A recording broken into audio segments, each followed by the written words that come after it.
Shalom saudara. Saudara, hari ini saya akan menceritakan satu kisah nyata yang sangat memberkati saya. Dan saya percaya juga kiranya kisah ini memberkati saudara semua. Saudara, suatu kali saya bertemu dengan sepasang suami istri. Mereka yang sudah usia tua. Mereka kira-kira berusia 75 tahun. Dan kita panggillah kakek dan nenek. Nah, rupanya saat kami bercerita, kakek ini punya kepahitan dengan gereja. Kakek ini punya kekecewaan dengan gereja. Bukan dengan hamba Tuhannya, bukan dengan jemaat gereja atau sama jemaat, bukan. Tetapi dengan gereja, Bapak Ibu Saudara. Karena menurut kakek ini, gereja itu tidak menyembuhkan daripada istrinya. Rupanya istrinya ada satu penyakit yang dia tidak sebutkan, dan dia sudah ke gereja dengan harapan supaya istrinya disembuhkan. Tetapi dia sudah ke gereja bertahun-tahun.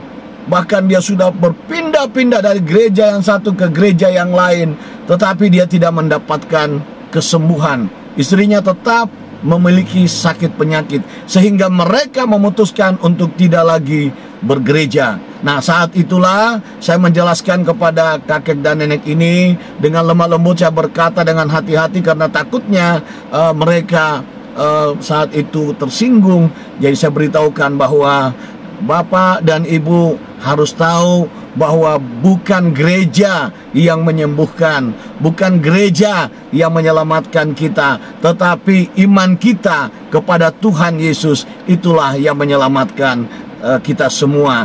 Dan Tuhan Yesuslah sang penyembuh itu. Tuhan Yesuslah sang penyelamat satu-satunya. Dan Tuhan Yesuslah sang penolong agung kita. Nah, saat itu saya mengajak mereka untuk kembali bergereja, untuk kembali ke gereja. Tapi istrinya setuju, nenek ini setuju, tetapi kakek ini tidak setuju.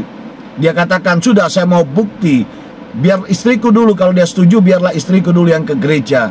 Lalu setiap minggu istrinya itu ke gereja, Bapak Ibu Saudara. Berbulan-bulan istrinya ke gereja. Suatu hari, Bapak Ibu Saudara, suaminya pun datang ke gereja dengan tiba-tiba, dan kami semua terkejut. Lalu dia maju ke depan mimbar sambil mengangkat tangan seperti ini. Di situ dia berlutut. Kira-kira ada setengah jam dia menangis di depan mimbar itu, dia berlutut.